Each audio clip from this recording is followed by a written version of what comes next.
sebenarnya orang-orang kaya yang masuk ke dalam dunia partai itu dia nyari apa, Pak? Dia duitnya udah banyak. Partai Golkar kan ada tuh orang kayanya masuk nyalon jadi presiden gak lolos-lolos kan? Ya. Ada juga partai-partai yang sering ngasih bantuan ke kaki lima tuh, yang punya MNC. Ya, kurang apa dia? Duit udah banyak, TV usaha udah banyak. Apa kurangnya dia? Istri cantik, mobil banyak, rumah bagus. Kurangnya apa? Dia nggak kurang apa-apa, Pak.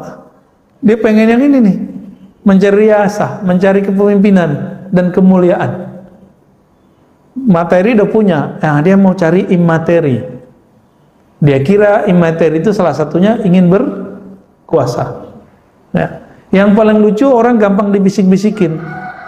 Maka sekelas raja dangdut aja kenapa? Padahal dia kan ustadz juga tuh. Kata orang nama dia Bang Haji. Kalau bukan Bang Haji yang maju, siapa lagi yang maju? Negerinya hancur. Wah, iya juga ya. Akhirnya dia buat partai ya, syukurnya partainya nggak inilah, akhirnya dia nggak terjun banyak. Karena kasihan, sudah seumur beliau, ya nikmatilah masa pensiunnya. Jadi pembisik-pembisik ini bahaya, Pak. Hidup jangan karena si pembisik, hiduplah dengan kata hati. Jangan hidup dengan bahasa si pembisik ini, capek kita. Nah, orang-orang yang sibuk memikirkan orang lain, Imam Ibn Athaillah menyebutnya al-murid al-jahil, murid yang jahil. Jadi orang yang jahil itu bukan orang nggak sekolah, bukan. Tapi yang jahil itu siapa? Yang mendengarkan kata-kata orang untuk mencari kebahagiaan. Nggak akan pernah bahagia, Pak. Zaman SBY dulu masih ingat nggak, Pak? SBY itu takut dikritik. Maka dia, ini saya ketemu dengan salah satu pejabat di Malaysia, ketemu SBY, ya, atau satu majelis dengan SBY. Itu SBY ngomong apa? Nangis, karena wartawan itu betul-betul berani sama presiden. Cuma karena dulu naikin harga Pertamina, ya, itu langsung dikatakan oleh mahasiswa di kampus dulu SBY kafir. Ya gak ada urusannya sih sebenarnya kafir menaikin bensin. Tapi dia nangis. Makanya SBY itu banyak diamnya, hati-hati. Versi orang yang berbaik sangka. Kalau versi orang gak baik sangka disebut apa? Kalau kita nyebut dia nih lamban. Nah ini versi siapa nih? Versi orang yang gak suka sama dia. Wah SBY lelet gitu. Tapi bagi orang yang suka sama dia, SBY hati-hati. Tapi kan nggak banyak yang bilang dia hati-hati, Pak. Nah, giliran ada Yusuf Kala, kemudian sekarang presiden sekarang nggak banyak diamnya, banyak kerjanya, salah juga. Jadi nggak ada di dunia ini orang akan benar terus. Tidak akan ada di dunia ini orang dipuji oleh semua orang. Nggak bakal mungkin, ya. Maka masyayikh kita dulu sering membacakan sebuah kalam-kalam mahfuzat, ya, ridwan nas, ya, ghayatun la tudrak. Ridho semua orang itu adalah tujuan yang tidak akan pernah engkau capai. Maka pilihlah jalan yang kamu kuat di situ. Jangan mencela-mencela nggak jelas, Pak. Pilih jalan yang di situ pasti ada orang yang suka, di situ pasti ada orang nggak suka. Jalan kita jelas. Maka waktu saya mengajar kitab-kitab ini, kitab Tazkiyatun Nafs, Riyadhutun Nafs, kitab tasawuf kata orang, kitab zikir, kitab Hikam Ibn Athaillah, itu sahabat saya ngomong, banyak itu, bukan satu dua orang. Antum nggak takut nanti dibenci oleh kelompok fulan, kelompok seberang gitu? Jawaban saya apa, Pak? Kalau saya beramal karena ingin dipuji si fulan, kelompok A, B, C, D, maka saya akan membuat dia senang misalnya, tapi saya akan dibenci lagi oleh kelompok yang lain. Nggak mungkin saya disukai semua orang. Jadi saya memilih sekarang untuk siap dibenci dan siap juga disukai. Suka, ada orang yang suka ilmu tentang Tazkiyatun Nafs ini, Riyadhutun Nafs ini, ada yang nggak suka, nggak apa-apa. Ntar orang bilang kita ngedongeng, nggak apa-apa, biarin aja. Ada orang bilang ahli bid'ah, syubhat, itu resiko Pak, resiko di jalan Allah. Dan salah satu ciri-ciri pejuang di jalan Allah, la yakhafuna laumata laim, tidak takut dicaci orang-orang yang mencaci. Kenapa? Itu kan biasa aja, jalan aja. Maka kalau pengurus masjid, betul harus dengerin orang dalam rapat, tapi jangan kebanyakan rapat Pak, banyak kerja aja. Di masjid itu kok banyakan rapat, enggak banyakan rapatnya, nggak ada kerjaannya ntar. Di mana-mana begitu. Ya, kantor aja kalau banyak rapatnya itu nggak ada jadi. Rapat tuh sedikit aja. Yang banyak kerjanya. Kalau kita rapat, pasti kita disalahin orang, dikritik orang, oh berubah lagi. Ya. Bi'ayyakuna munfaridan 'adiman nazari ghaira musyarakin fil manzilah. Nah, orang-orang ini yang ingin mencari popularitas, jabatan, mencari kemuliaan, ini nggak rela kalau ada orang mendapatkan kemuliaan itu. Kalau dia satu aliran, Pak, kalau ini dalam bab keagamaan ya, jadi keagamaan ini bisa kena nih. Dai sama dai masih sepaham nih, ahlu sunnah. Dia akan mengatakan, oh si Anu tuh nggak pantas ngajar ini, dia nggak pakar. Yang pakar maksudnya dia sendiri yang pakar. Tuh. Bisa begitu Pak. Ini udah sepaham nih, udah sama-sama ahlu sunnah. Udah oke lah pemahamannya. Masih bisa iri begitu. Apalagi kalau tidak sepaham. Kira-kira gimana? Satu ahlu sunnah manhaj akidahnya Asy'ariyah.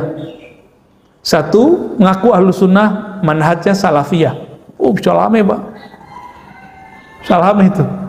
Si Asy'ari bantah Salafi, si Salafi ngata-ngatain Asy'ari, begitu terus. Dia nggak rela si Salafi ini naik, sebagaimana si Salafi nggak rela si Asy'ari ini naik. Begitulah terus. Apalagi muncul Sufi, merasa nggak pantas. Apalagi nanti ada nih cara-cara untuk menjatuhkan dia, beda pilihan politik. Maka antum lihat aja sekarang di YouTube habaib dengan habaib tengkar. Intinya sebenarnya adalah luka lama beberapa tahun yang kemarin, setahun pada tahun kemarin ya. Karena beda pilihan politik, sekarang cari-cari kesalahan. Oh ketemu nih kesalahannya. Nah itu diekspos terus, tengkar. Ya kita sedih juga sih ngeliat habaib kok tengkar-tengkar. Tapi ini menunjukkan habaib itu yang suci darahnya, tapi pemikiran dia kan belum tentu suci. Ya, manhajnya, mazhabnya belum tentu suci. Dia sama kayak kita, persis sama, nggak jauh beda. Habaib nggak ngaji ya bodoh. Habaib ngaji ya dapat dua kebaikan. Udah habib berilmu, dua manzilahnya, manzilatani. Kalau kita kan dapat satu doang Pak.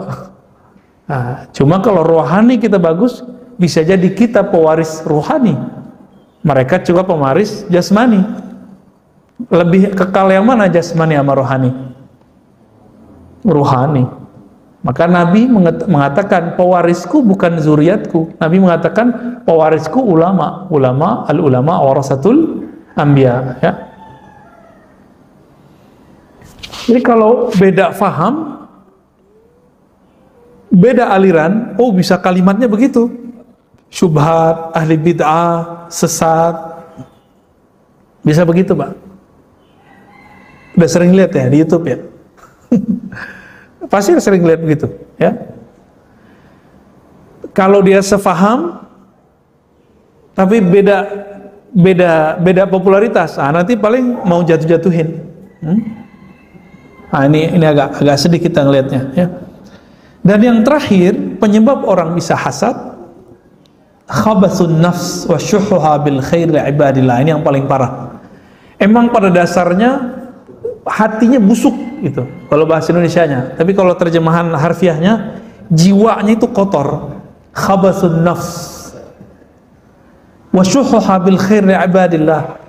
Dan rasa kikirnya yang pelit terhadap hamba Allah, bihaitsu yashuqqu alaihi ayyusafa indahu husnu hali 'abdin fi ma'unima alaihi.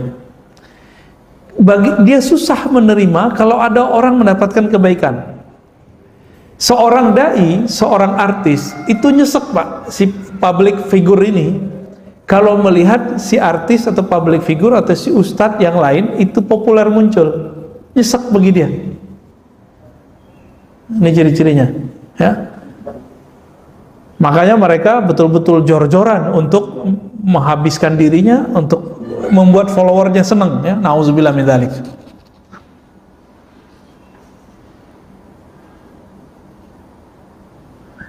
Nah, kalau 4 ini masuk ke dalam diri, udah semi-semi kafir Pak. 4 yang tadi ya, kebencian. Ya, benci ini kan sebabnya macam-macam ya, beda faham, beda politik, beda strata ekonomi, ya. Ta'azzuz, merasa diri pantas mulia, mencari riasah. Apa arti riasah tadi? Kepemimpinan, wa talabil jah, mencari jah, tuah, ya, kemuliaan. Dan yang terakhir, emang jiwanya kotor. Nah, rata-rata jiwa kita kotor Pak.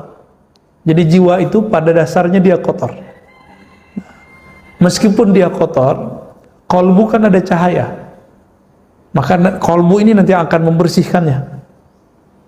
Maka ada jalan pintas untuk menghabiskan ini. Kalau beliau memberikan di sini beberapa cara ya.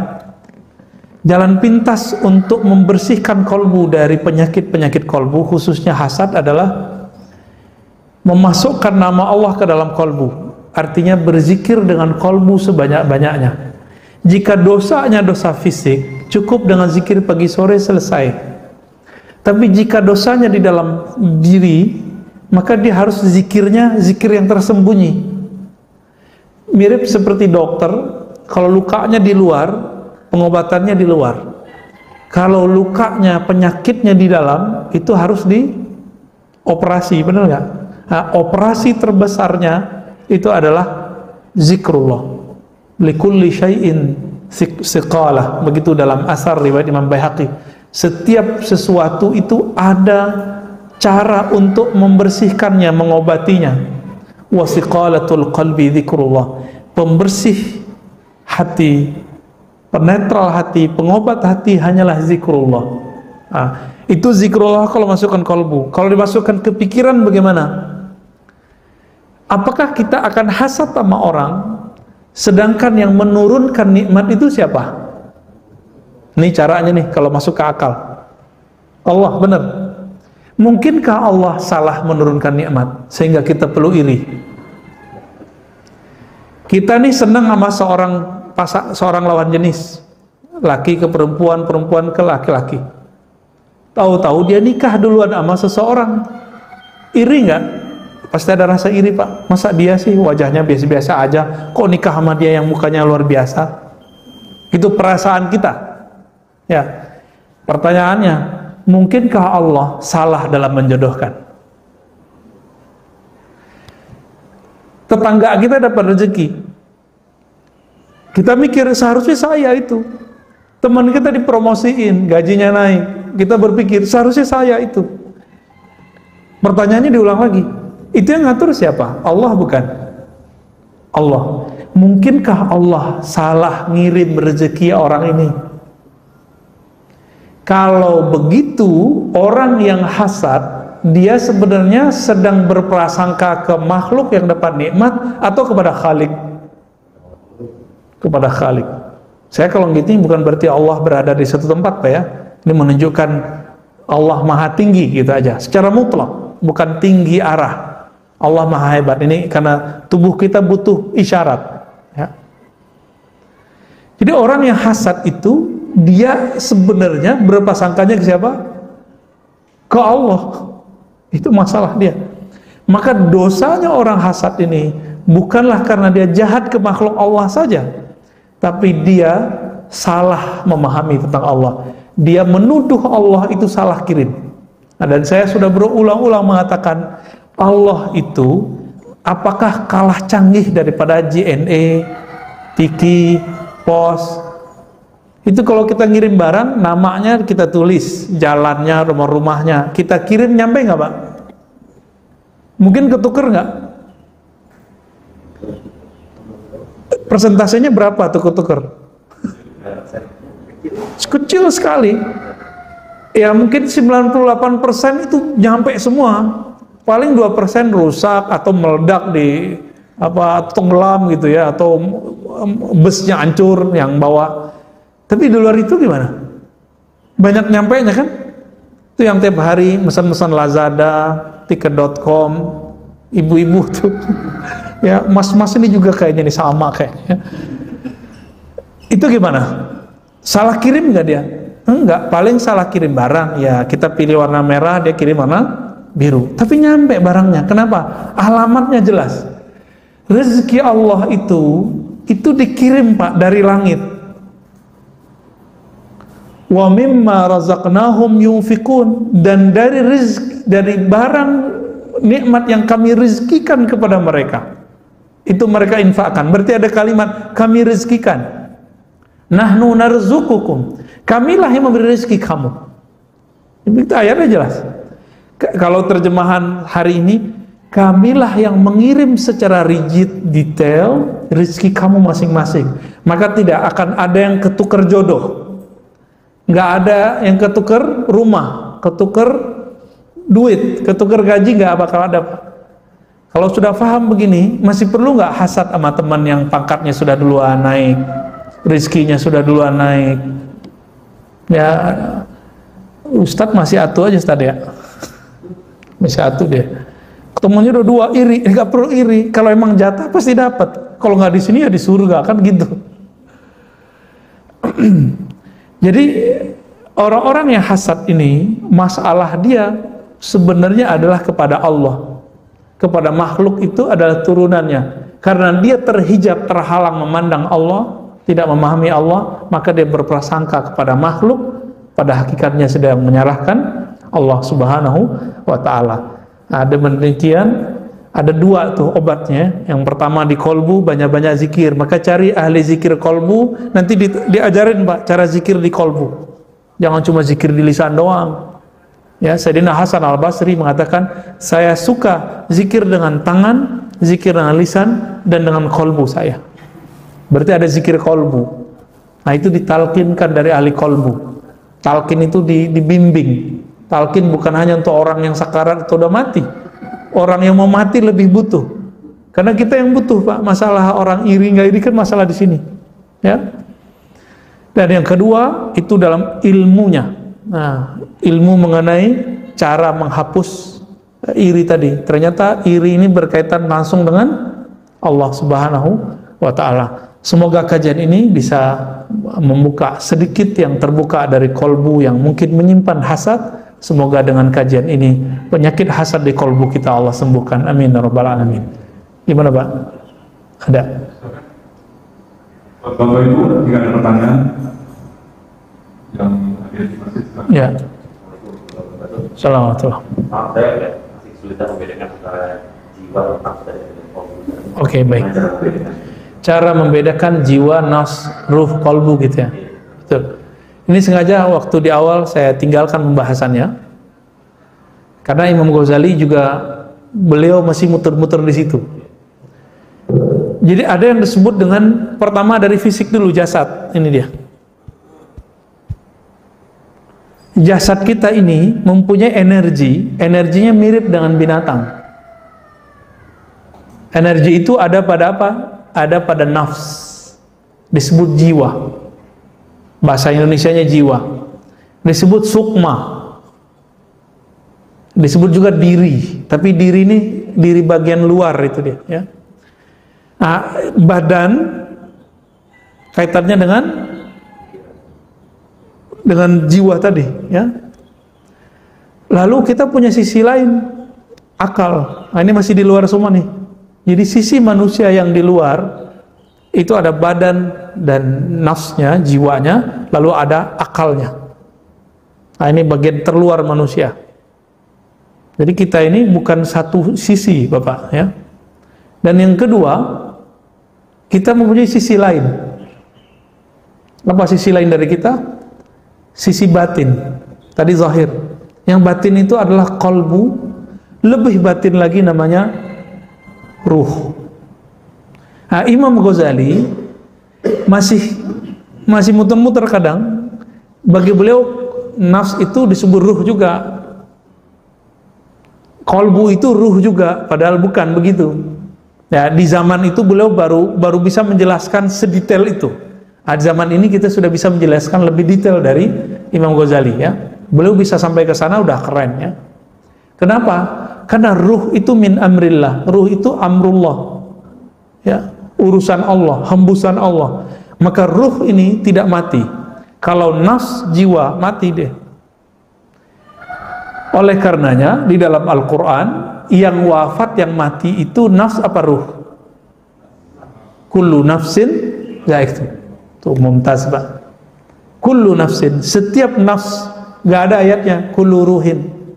Cuma ulama sebelum kita sebagian mengartikan nafs itu ruh, itu kelirunya. Jadi ulama bisa keliru juga, tapi itu nggak apa-apa.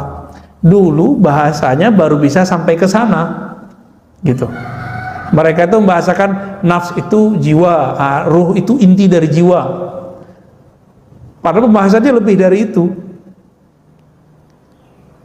Jadi yang mati cuma nafs. An-nafs ini kadang punya karakter binatang, disebut dengan an-nafs al-ammarah. Insyaallah lah di Senin depan ya, saya bahas tentang tingkatan nafs berdasarkan kitab ini juga. Sampai nanti ada nafs mutmainnah. Nanti di atasnya ada lagi radiyah, mardiyah, kamilah. Di atasnya sebenarnya ada lagi, tapi kitab cuma 7 ya. Insyaallah bisa dibedain. Ya.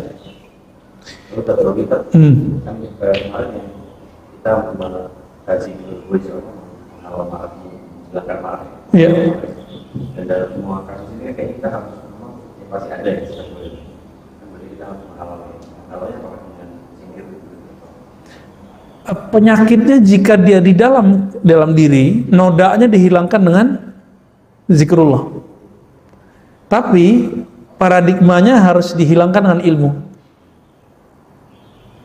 Paradigmanya, orang hasad itu kan karena konsep berpikirnya nggak bener, nggak, cara benerinnya pakai ilmu, maka ada ilmunya. Tapi bekas yang ada di kolbu, kan dia setiap kali kita dosa itu kan ada hitam di kolbu, itu cara ngilanginnya apa? Zikrullah. Nah, guru-guru kita dulu ada yang pakai metode ngaji aja, ada yang pakai kolbu aja. Nah, yang pakai kolbu doang tuh orang-orang tarekat sufi itu.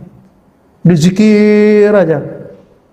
Kalau berhasil baru hilang irinya. Tapi faktanya nggak juga. Banyak orang tarekat hari ini iri-iri juga Pak. Contohnya ada rebutan jadi mursyid, rebutan jadi wakil talqin. Gurunya meninggal, rebutan siapa yang gantiin gurunya. Itu kan berarti belum beres di kolbunya. Kenapa? Karena baru di tataran zikir kolbu, belum sampai kepada paradigma. Paradigma itu yang membersihkan cuma ma'rifat ilmu. Nah, ilmu itu nanti yang konsumsi ruh kita yang konsumsi. Kalau udah masuk ke dalam ruh, dia otomatis permanen. Pemahaman yang saya sebutkan ini, kalau yang konsumsi ruh Bapak, itu permanen langsung Pak. Nanti setiap kali ada orang mau kita hasad, nanti ditolak oleh ruh kita. Tapi kalau baru masuk di kolbu, zikirnya, kalau nggak zikir, hasad lagi. Nah, ini kelemahannya. Jadi zikir-zikir tarekat sufi itu masih punya kelemahan karena dia baru sampai pada tataran kolbu. Berarti ilmu ma'rifat itu ada yang dipegang oleh sufi, tarekat, ada yang dipegang oleh para wali-wali yang tinggi. Nah, mereka adanya di ilmu ma'rifat. Nah, Imam Ghazali yang megang itu salah satunya. Beliau sudah di atas itu semua. Maka beliau pangkat kewaliannya kan sudah sampai kutub namanya. Kutub ini sudah poros di zaman itu, ya. Nah, Imam Ghazali ini kalau ada persoalan kolbu, dia sudah bisa ngobatinnya baik dengan cara ma'rifat atau dengan cara zikrullah. Nah, zikrullah itu dia sebutkan di dalam kitab Kimya Us-Sa'adah. Dalam kitab Ihya Ulumuddin disebutkan dua-duanya. Zikirnya, tapi tidak terlalu detail, yang paling banyak ilmunya. Maka beliau mengasih judul Ihya Ulumuddin, menghidupkan ilmu-ilmu agama.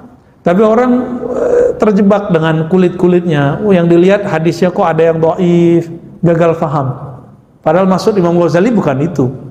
Maka di luar sana kalau ada orang mencoba mengkritisi kitab Ihya Ulumuddin, itu karena dia gagal baca.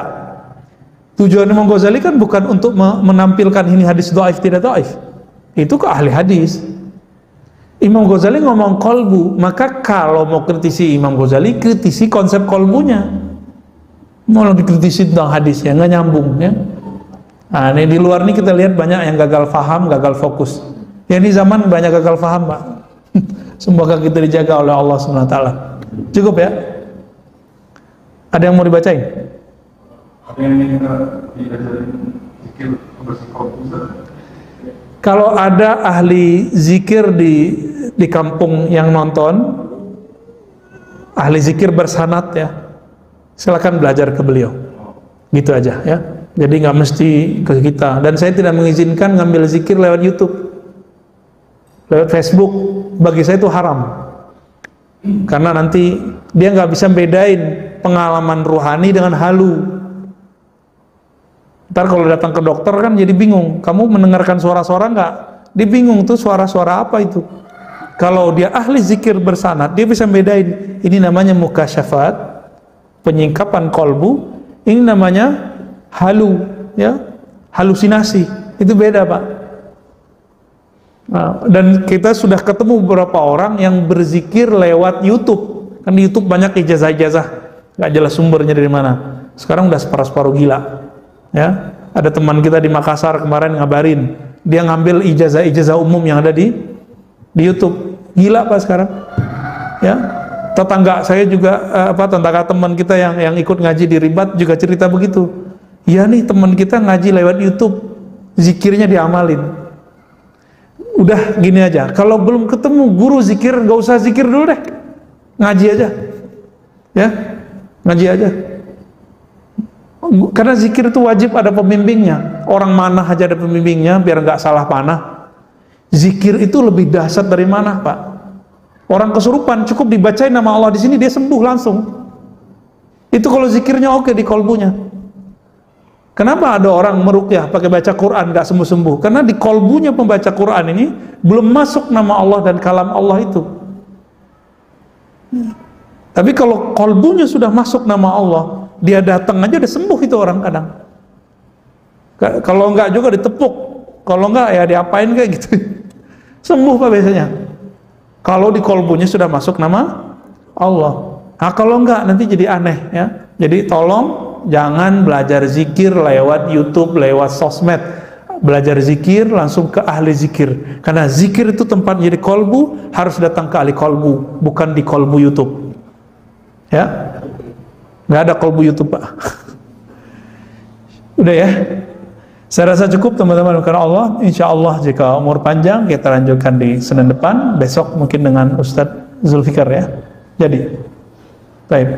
Nasallallahu al-afwa wal afiyah lana wa li walidina wa li masyaikhina wa li sairil muslimin wal muslimat. Subhanakallahumma wa bihamdika asyhadu an la ilaha illa anta astaghfiruka wa atubu ilaik. Sallallahu alaihi Muhammad. Assalamualaikum warahmatullahi wabarakatuh.